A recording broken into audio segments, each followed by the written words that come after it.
എല്ലാ കൂട്ടുകാർക്കും നല്ലൊരു രാത്രി ആശംസിച്ചുകൊണ്ട് മാമ്പഴത്തിന്റെ പുതിയ വീഡിയോയിലേക്ക് സ്വാഗതം. നമുക്ക് നേരെ രേവതിയുടെ സച്ചിയുടെ നാളത്തെ നല്ലൊരു പ്രമോ വിശേഷം കണ്ടാലോ. അങ്ങനെ ഫുഡ് കഴിച്ചുകൊണ്ടിരിക്കണ സുധിയുടെ അടുത്തേക്ക് കലാപതി മുത്തശ്ശി ചെല്ലുവാണ്.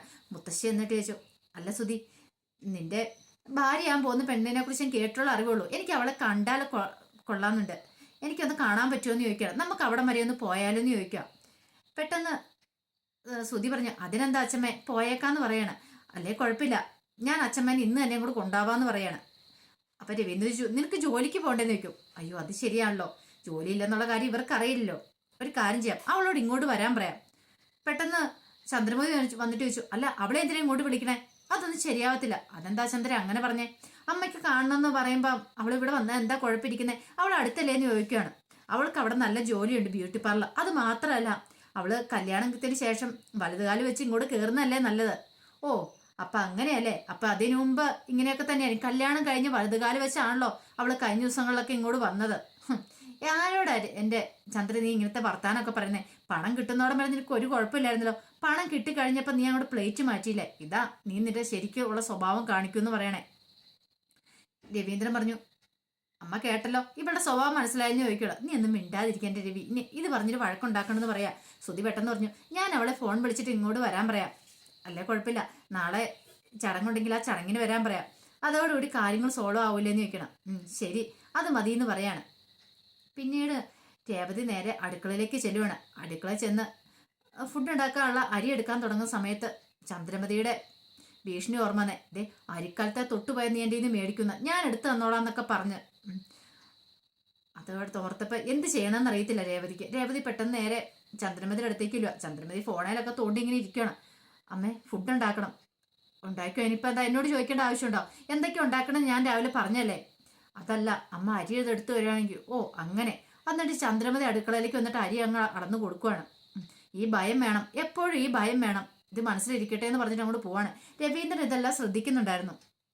അങ്ങനെ രേവതി അരി കഴുകാനിടുന്ന സമയത്താണ് അങ്ങോട്ട് ചന്ദ്രമതി പറഞ്ഞിട്ട്, അല്ല ഒരു കാര്യം ഞാൻ ചോദിക്കാൻ പറഞ്ഞേ, നിനക്ക് ഈ താലി കോർക്ക ചടങ്ങ് വല്ലതും നടത്തേണ്ട ആവശ്യമുണ്ടോ? അല്ല ഞാനല്ലോ പറഞ്ഞ, അത് അച്ഛമ്മയല്ലേ. അങ്ങനെയാണെങ്കിൽ നിനക്ക് അപ്പോഴേ പറഞ്ഞു വിടാൻ മേലായിരുന്നോ? ഇപ്പൊ വേണ്ട, സുധിയുടെ കല്യാണോട് കഴിഞ്ഞിട്ട് മതിയെന്ന്. നീ എന്തിനാ അതൊക്കെ സംഭവിച്ചേ? ഓ നീയും അവനും കൂടെ സംഭവിച്ചുകൊണ്ടാണല്ലോ ഈ കാര്യങ്ങളൊക്കെ നടക്കാൻ പോന്നേ. എന്നിട്ട് ഒന്നും അറിയത്തില്ല മട്ടിൽ അവൾ നിൽക്കുന്ന നിപ്പ് കണ്ടില്ലേ? അല്ല അതിപ്പോ എന്നോട് പറഞ്ഞിട്ട് എന്താ കാര്യം ഇരിക്കുന്നേ? എന്നോട് ഇതിനെക്കുറിച്ച് സംസാരിക്കണമെന്ന് പറയാം. ഓ അങ്ങനെയാണോ? ഇപ്പൊ എന്ത് പറഞ്ഞാലും നിനക്ക് അതിൻ്റെ ഒരു മറുപടി ഉണ്ടല്ലോ. അമ്മേ എനിക്ക് അമ്മയോട് ഇങ്ങനത്തെ കാര്യത്തെക്കുറിച്ച് സംസാരിക്കാൻ താല്പര്യമില്ല. അമ്മ ഒരു കാര്യം ചെയ്യുക, ഒന്നെങ്കിൽ അച്ഛമ്മയോട് പോയി ചോദിക്കുക, അല്ലെങ്കിൽ അച്ഛനോട് ചോദിക്കുക. എന്നോട് എന്തിനാ വെറുതെ വഴക്കടിക്കാൻ വരുന്നത്? എന്നോട് വഴക്കടിക്കാൻ വരണ്ടെന്ന് പറയാം. അങ്ങനെ ഒരു കാര്യം ചെയ്യുക, താലി കോർക്ക ചടങ്ങൊക്കെ വെക്കുവോ, എന്ത് പണ്ടാരം വെള്ളം കാണിച്ചോ, പക്ഷെ കാര്യമുണ്ട്, നിന്റെ വീട്ടിൽ നിന്ന് ആരും വരാൻ ഞാൻ സമ്മതിക്കില്ലെന്ന് പറയണം. ഈ സമയം സച്ചി അങ്ങോട്ട് വന്നു. സച്ചി അവിടെ വന്ന് കേൾക്കുന്ന രവിയോട് ചന്ദ്രമതി രേവതിയോട് ദേഷ്യപ്പെട്ടുകൊണ്ടിരിക്കുന്ന കേട്ടത്. നിന്റെ വീട്ടിൽ നിന്ന് ആരും വരില്ലെന്നൊക്കെ. ഇത് കേട്ടപ്പോൾ രേവതി പറഞ്ഞു, അതെന്താ അമ്മ അങ്ങനെ പറയുന്നേ? എൻ്റെ താലി കോർക്ക ചടങ്ങിന് എൻ്റെ വീട്ടിൽ നിന്നല്ലാതെ പിന്നെ എനിക്ക് വേറെ ആരെങ്കിലും വിളിക്കാൻ പറ്റുമോ? എൻ്റെ അമ്മയും അനിയത്തിയും ആംഗ്ലയൊക്കെ വരണ്ടെന്ന് ചോദിക്കണം. വരണ്ടാന്ന് പറഞ്ഞാൽ വരണ്ട, പറഞ്ഞ കേട്ടല്ലോ എന്ന് പറഞ്ഞ് രേവതിനെ ഭീഷണിപ്പെടുത്തുവോ. രേവതിക്ക് അങ്ങോട്ട് സങ്കടം വന്നു. ഈ സമയം സച്ചി വന്നിട്ട് ചോദിച്ചു, അതെന്താ വന്നാല്? ഓഹോ ഇവിടെ അപ്പം ഞാൻ ഇല്ലാത്ത സമയത്ത് ഇങ്ങനെയൊക്കെ അല്ലേ? എന്തോ ആവാന്ന് കരുതി എപ്പോൾ നോക്കിയാലും രേവതിനെ വഴക്ക് പറഞ്ഞിട്ടിരിക്കുന്നത് കാണാനുള്ളല്ലോ. പെട്ടെന്ന് രേവതി സച്ചിനെ ഒന്ന് നോക്കി. സച്ചി പറഞ്ഞു, അവളുടെ വീട്ടിൽ നിന്ന് എല്ലാവരും വരും, അവരെയെല്ലാം ഞാൻ വിളിച്ചിട്ടുണ്ട്. അവരെ മാത്രമല്ല, ഇവിടെ അവൾക്ക് പൂവ് ഉണ്ടാക്കി കൊടുക്കാൻ ആ ചേച്ചിമാരുണ്ടല്ലോ, അവരോട് ഞാൻ പറഞ്ഞിട്ടുണ്ട് നാളെ പറഞ്ഞ താലി കോർക്ക ചടങ്ങാന്നുള്ള കാര്യമൊക്കെ. പെട്ടെന്ന് ചന്ദ്രഭദ്രൻ മുഖം അങ്ങോട്ട് മാറി. ഓഹോ അപ്പൊ കെട്ടിയവനും കെട്ടിയോളും കൂടെ ഒത്തോണ്ടല്ലേന്ന് ചോദിക്കണം. അതിനിപ്പോ എന്താ, അവളുടെ ചടങ്ങ് അവളുടെ എൻ്റെ ചടങ്ങില്ലേ, അത് ഞങ്ങളല്ലേ തീരുമാനിക്കുന്നേ, അത് വേറെ ആരും അല്ലല്ലോ. ഞങ്ങൾക്ക് ഞങ്ങളുടേതായ അവകാശം ഉണ്ടെന്ന് പറയാ തീരുമാനിക്കുക. ആരെ വിളിക്കണം ആരെ വിളിക്കണ്ടെന്നൊക്കെ ഞങ്ങൾ തീരുമാനിക്കും. ഇനിയിപ്പോൾ അമ്മയ്ക്ക് ആരെങ്കിലും വിളിക്കണമെങ്കിൽ അമ്മ വിളിച്ചോളാൻ പറയാം. പിന്നെ വിളിച്ചാലും കുറച്ച് കേമായിപ്പോയെന്ന് പറഞ്ഞിട്ട് ദേഷ്യപ്പെട്ട് അങ്ങോട്ട് ചന്ദ്രമതി അങ്ങോട്ട് കയറിപ്പോണ്. രവീന്ദ്രന്റെ സന്തോഷമായി, ചന്ദ്രമതിക്ക് കിട്ടാനുള്ളത് കിട്ടി. പിന്നീട് രേവതി അടുക്കള നിൽക്കുന്ന സമയത്താണ് സച്ചി അങ്ങോട്ട് വരുന്നത്. സച്ചിനെ കണ്ടത് രേവതി താങ്ക്സ് എന്ന് പറയുന്നത്. താങ്ക്സോ? അതെന്തിനാ? അല്ല ആ സമയത്തെ അങ്ങനെയൊക്കെ ഒന്ന് പറഞ്ഞില്ലേ, ഒന്നുമല്ലെങ്കിൽ എൻ്റെ വീട്ടിൽ പോയി എൻ്റെ വീട്ടുകാരെ വിളിച്ചല്ലോ താലി കോർക്ക ചടങ്ങിന്. ഏയ് ഞാൻ വിളിച്ചിട്ടൊന്നുമില്ല. ആ സമയത്ത് ഞാൻ കള്ളത്തരം പറഞ്ഞ, അത് പറയാനാ ഞാൻ ഇങ്ങോട്ട് വന്നേന്ന് പറയാം. കള്ളത്തരോ? അതെ അമ്മ അങ്ങനെ പറഞ്ഞ സമയത്ത് എനിക്ക് നിന്നെ രക്ഷിക്കണമെന്ന് തോന്നി. അത് മാത്രമല്ല അമ്മയ്ക്കൊരു തിരിച്ചടിയും കൂടെ ആയിരിക്കും. അതുകൊണ്ട് ഞാൻ വെറുതെ പറഞ്ഞ, അല്ലെങ്കിൽ ഞാൻ ഈ ഓട്ടം പോകുന്ന ഇടയ്ക്ക് നിന്റെ വീട്ടിൽ പോയി അവരെയൊക്കെ വിളിക്കാൻ എനിക്ക് സമയമുണ്ടോ? അതിന് വല്ല സമയം കിട്ടുമോ? ഒന്നാമത്തെ കാര്യം വാടകയ്ക്ക് കാർ എടുത്തേക്കുന്ന, അതിൻ്റെ CCയും കാര്യങ്ങളെല്ലാം അടയ്ക്കണം. വാടക കൊടുക്കണം. അതൊക്കെ ഓർത്തിട്ട് സമാധാനക്കേടാ എനിക്ക്. അപ്പം അതിൻ്റെ ഇടയ്ക്ക് ഞാൻ ഇതൊക്കെ വിളിക്കാൻ പോവുക രേവതി, നിനക്കൊന്ന് ചിന്തിച്ചു ഉടനെ ചോദിക്കണം. എന്നാലും കുഴപ്പമില്ല, അങ്ങനെ പറയുമെങ്കിലും ചെയ്തല്ലോ. നീ പേടിക്കൊന്നും വേണ്ട, നീ പോയി വിളിച്ചോ. നിനക്ക് ആരെയൊക്കെ വിളിക്കണോ നീ അവരെല്ലാം വിളിച്ചോളാൻ പറയണേ. അത് വേണ്ട, അല്ല നിങ്ങളും കൂടെ എൻ്റെ കൂടെ ഉണ്ടായിരുന്നെങ്കിൽ ഞാൻ വരണോ? വരാം. ഒരു കാര്യം ചെയ്യാം, ഇനിയിപ്പോൾ ഡ്രസ്സൊക്കെ എടുക്കണമല്ലോ. ഡ്രസ്സൊക്കെ എടുക്കാൻ പോകുന്ന സമയത്ത് ഞാനിവിടെ വരാം, നമുക്ക് ഒരുമിച്ച് പോയി വിളിക്കാമെന്ന് പറയാണ്. അന്ന് പറഞ്ഞ് സച്ചി അങ്ങോട്ട് പോവാ.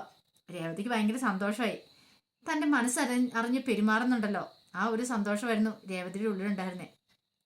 ഇനിയിപ്പോൾ എന്തൊക്കെ സംഭവിച്ചെന്ന് പറഞ്ഞാലും കുഴപ്പമില്ല. പിന്നീട് കാണിക്കുന്ന വൈകുന്നേരം ആയി കഴിഞ്ഞപ്പോഴത്തേനും ശ്രുതിനെ ചന്ദ്രമതി വിളിക്കുകയാണ്. ചന്ദ്രമതി വിളിച്ചിട്ട് ചോദിച്ചു, അല്ല മോള് വീട്ടിലെത്തിയെന്ന് ചോദിക്കുകയാണ്. ഇത് ഇപ്പോൾ വന്നോളമ്മേ, ഫുഡ് കഴിച്ചോ? ഇല്ലമ്മേ, ഇനിയിപ്പോൾ കഴിക്കണം. അല്ല എൻ്റെ ഫുഡൊക്കെ ഉണ്ടാക്കിയോ? ഉണ്ടാക്കിയില്ല, ഇന്ന് ഇനിയിപ്പോൾ ലേറ്റായിട്ട് വന്നുകൊണ്ട് പുറത്തുനിന്ന് എന്തെങ്കിലും വാങ്ങിക്കാന്ന് ഓർത്തു. പുറത്തുനിന്നോ? മോളെ, പുറത്തെ ഫുഡൊന്നും അങ്ങനെ കഴിക്കരുത് കേട്ടോ. അതെന്താമ്മ അങ്ങനെ? എൻ്റെ മോളെ, ഇന്നത്തെ കാലത്ത് അങ്ങനെയൊക്കെ കഴിച്ചിട്ട് വയറ് വല്ലതൊക്കെ കേടാവും. ഇനി ഇത് ഞാൻ പറഞ്ഞു തരണോ? ശരിയല്ല, മോൾക്ക് ഇച്ചിരി നേരത്തെ വന്നിട്ട് വീട്ടിലെ കാര്യങ്ങൾ നോക്കിയെന്തായിരുന്നു, ഫുഡ് ഉണ്ടാക്കി കഴിക്കാൻ മേലായിരുന്നു ചോദിക്കുക. അന്ന് ഒത്തിരി ലേറ്റ് ആയിപ്പോയി, കസ്റ്റമേഴ്സ് കൂടുതലുണ്ടായിരുന്നു പറയും. ഓ അങ്ങനെയാണ്, കസ്റ്റമേഴ്സ് കൂടുതലുണ്ടായിരുന്നില്ലേ?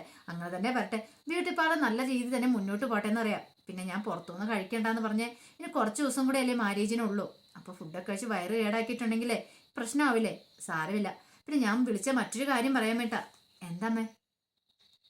നാളെ മോളിൽ 10 മണിയൊക്കെ കഴിയുമ്പോഴത്തേന് ഇങ്ങോട്ട് വരണമെന്ന് പറയാം. എന്താമ്മേ, അവിടെ എന്തെങ്കിലും വിശേഷമുണ്ടോ, എന്തെങ്കിലും കാര്യമുണ്ടോ എന്ന് ചോദിക്കുകയാണ്. ഇവിടെ സുധിയുടെ അച്ഛമ്മ വന്നിട്ടുണ്ട്, അവർക്ക് നിന്നെ ഒന്ന് കാണണമെന്ന് പറഞ്ഞു. അതിനും തമ്മിൽ ഞാൻ വരാലോ. അത് മാത്രമല്ല, വേറൊരു ചടങ്ങ് കൂടെ ഉണ്ട്, താലി കോർക്കൽ ചടങ്ങ്.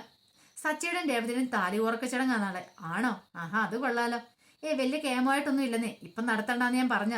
അപ്പം അമ്മയ്ക്ക് ഒരേ നിർബന്ധം നടത്തണമെന്ന്, അതുകൊണ്ടാണ് നടത്തുന്നത്. അപ്പം മോളൊന്ന് വന്നാൽ മതി എന്ന് പറയണേ. അതിനെന്താ, ഞാൻ നേരത്തെ തന്നെ എത്തിയേക്കാം, വന്ന് പണിയൊക്കെ ചെയ്യാൻ കൂടാന്ന് പറയണേ. അങ്ങനെ നേരത്തെ ഒന്ന് പണിയൊന്നും ചെയ്യണ്ട, മോൾ ഇവിടെ പണിയും ചെയ്യണ്ട, മോൾ അവിടെ ഇരുന്നു, സമയമാകുമ്പോൾ ഇങ്ങോട്ട് വന്നാൽ മതി എന്ന് പറയണേ. ശരി അമ്മയെന്ന് പറഞ്ഞ് ഫോൺ വെക്കുവാണ്. മീര വന്നിട്ട് ചോദിച്ചു, അല്ല ആരായിരുന്നു ഫോണിനകത്ത്? എൻ്റെ ഭാവി അമ്മായിമ്മ, എന്ത് പറ്റി? നാളെ എവിടെ താലി ഉറക്കൽ ചടങ്ങൊക്കെ നടക്കുന്നുണ്ടെന്ന്. രേവതിയുടെ, ഓഹോ അത് കൊള്ളാലോ, അപ്പം നിന്നെ വിളിച്ചായിരിക്കും അല്ലേ നിൽക്കണ? അതെ, അതുകൊണ്ട് എന്നെ വിളിച്ച. ഓ അപ്പം നീ നാളെ രക്ഷപ്പെട്ടു, നീ അവിടെ നിന്ന് പോയി ഫുഡൊക്കെ കഴിക്കും.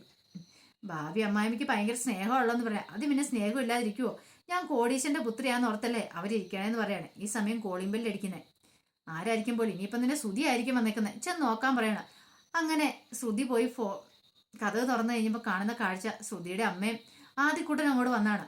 അപ്പോൾ ആദ്യക്കൂട്ടൻ ഓടി വന്നിട്ട് ശ്രുതിനെ കെട്ടിപ്പിടിച്ച് ആൻറ്റീന്നും പറഞ്ഞ് വിളിക്കുകയാണ്. എന്ത് ചെയ്യണമെന്ന് അറിയത്തില്ലാത്തൊരു അവസ്ഥയായി ശ്രുതി. പെട്ടെന്ന് കഥവും കുറ്റിയിടുകയാണ്. അല്ല അമ്മ എന്തിനാ ഇപ്പം ഇങ്ങോട്ട് വന്നേ? അത് ഒരു വാക്ക് പോലും പറയാതെ. അല്ല മോളെ, ഞാൻ അമ്മയോട് ആരും ഇപ്പം ഇങ്ങോട്ട് വരാൻ പറഞ്ഞു? ഞാൻ പറഞ്ഞോ വരാനായിട്ട്? ദേ ശ്രുതി എപ്പോൾ വേണം ഇങ്ങോട്ട് കയറി വരാം. ഒരാഴ്ച ഞങ്ങളുടെ കല്യാണോ, ഈ കല്യാണം അമ്മയായിട്ട് തകർക്കരുതെന്ന് പറയാം. അല്ല മോളെ, ഞാൻ അതിനൊന്നും ചെയ്തില്ലല്ലോ, പിന്നെ ചെയ്യാഞ്ഞിട്ടാണോ? അമ്മയ്ക്ക് ഇങ്ങോട്ട് വരേണ്ട വല്ല ആവശ്യം ഉണ്ടായിരുന്നോ? ഒന്ന് വിളിച്ചാൽ പോരായിരുന്നോ? ഇനി കാണണം എന്നുണ്ട് ഞാൻ അങ്ങോട്ട് വരത്തില്ലേ? ഒരു കാര്യം ഞാൻ പറഞ്ഞേക്കാം, ഈ കല്യാണം കൂടെ ഞാൻ മുടങ്ങിയിട്ടുണ്ടെങ്കിൽ പിന്നെ ഞാൻ ജീവിച്ചിരിക്കില്ല എന്ന് പറയാണ്. മോൾ അങ്ങനെയൊന്നും പറയരുത്. ശ്രുതി പെട്ടെന്ന് മീരയോട് പറഞ്ഞു, നീ ഒരു കാര്യം ചെയ്യേ, ആദ്യം അവിടെ കൊണ്ട് വണ്ടിയെ കാണിച്ചു കൊടുക്കുക, ഒന്ന് കളിപ്പിക്കാനൊക്കെ പറയാണ്. അങ്ങനെ അവിടെ ആദ്യം കിടന്ന് തുള്ളിച്ചാടിക്കൊണ്ടിരിക്കുന്ന ആദ്യം വിളിച്ചുകൊണ്ട് മീര അങ്ങോട്ട് പോവാണ്. ഈ സമയം ശ്രുതിയുടെ അമ്മ പറഞ്ഞു, അത് മോളെ ഞാൻ വന്നാൽ വെറുതെ വന്നല്ല, മോൾക്ക് കുറച്ച് പൈസ തരാൻ വേണ്ടി വന്ന. പൈസയോ? പെട്ടെന്ന് ബാഗിനകത്തുനിന്ന് ഒരു കവറും കിടക്കുകയാണ്. അതിനകത്തുനിന്ന് കുറച്ച് പൈസ അങ്ങ് നീട്ടി, ഈ പൈസ വെച്ചോ, കല്യാണമൊക്കെ അല്ലേ വരാൻ പോകുന്നേ, അതുകൊണ്ട് പൈസയ്ക്ക് ഒത്തിരി ചിലവുള്ളല്ലേ, അതുകൊണ്ട് ഇത് മോള് വെച്ചോളാൻ പറയണം. അല്ലമ്മ ഈ പൈസ എവിടുന്ന? ആ നിന്റെ ചിറ്റയുടെ ഭർത്താവ് അയച്ചു തന്നാന്ന് പറഞ്ഞു. ഓ അപ്പോൾ ഗൾഫിൽ നിന്ന് അയച്ചു തന്ന പൈസ ആയിരിക്കുമല്ലേ? അതെ, കല്യാണം വന്നപ്പോൾ അവർക്കും കല്യാണം കൊണ്ടുവന്ന് ഭയങ്കര ആഗ്രഹമുണ്ട്, പക്ഷെ എന്ത് ചെയ്യാനാ, ഇങ്ങനെയൊക്കെ ആയിപ്പോയില്ലേ, അവരെ കാര്യങ്ങളൊക്കെ പറഞ്ഞ് മനസ്സിലാക്കിയിട്ടുണ്ട്. ശരി മോളെ, അന്ന് ഞാൻ അങ്ങോട്ട് പോവാന്ന് പറയണേ. ഈ സന്ധ്യാസമയത്തോ? ഇനി ഇപ്പം എവിടെ നിന്ന് പോയിട്ടുണ്ടെ ബസ് കിട്ടുമോ? ഒരു കാര്യം ചെയ്ത് നാളെപ്പം. അല്ല കുഴപ്പമില്ല, വേണ്ട, ഇനിയിപ്പോൾ ആദ്യം കൂടി രാത്രി പോകണ്ട, അത് ഭയങ്കര ബുദ്ധിമുട്ടാവും, എന്നിവിടെ വന്നിട്ട് നാളെ പോയാൽ മതി എന്ന് പറയണം.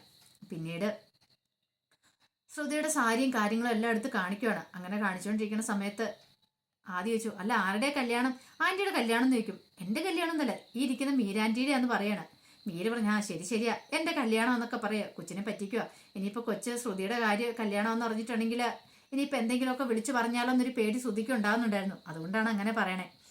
അങ്ങനെ ഡ്രസ്സൊക്കെ എടുത്ത് കാണിച്ചപ്പം ശ്രുതിയുടെ അമ്മ, ഇത് വില കൂടിയ ഡ്രസ്സൊക്കെ ആണല്ലോ മോളെ. അതേമേ, അവർ വില കൂടിയതൊക്കെ എടുത്തേന്ന് പറയാണ്. അമ്മയ്ക്കും ആദ്യം ഞാൻ ഡ്രസ്സ് എടുത്തിട്ടെന്ന് പറഞ്ഞിട്ട് ഡ്രസ്സ് കൊടുക്കുക, കല്യാണത്തിന് ശേഷം വരുമ്പോൾ തരാമെന്നോർത്തിരുന്നാ, എന്നാ പിടിച്ചോളാൻ പറയാണ്. ഇതിൻ്റെ ഒന്നും ആവശ്യമില്ലായിരുന്നു മോളെ, ഈ പൈസ ഇല്ലാത്ത സമയത്ത്.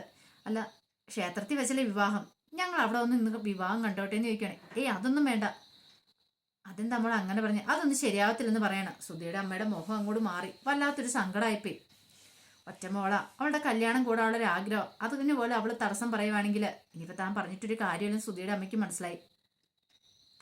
പിന്നീട് രവീന്ദ്രൻ അങ്ങോട്ട് വന്നു കഴിയുമ്പോഴത്തേനും കലാവതി മുത്തശ്ശി ചോദിച്ചു, എടാ കാര്യങ്ങളൊക്കെ എല്ലാം നോക്കി നേരെയാക്കാൻ തുടങ്ങിയ നീയാ? എത്ര സമയം ഇങ്ങനെ? ദേ 10 മണി കഴിയുമ്പോഴത്തേനും ആൾക്കാർ അവരൊക്കെ വന്നു തുടങ്ങി. രേവതി വീട്ടുകാരൊക്കെ കാര്യങ്ങളൊക്കെ പെട്ടെന്ന് നടത്താൻ പറയാണ്.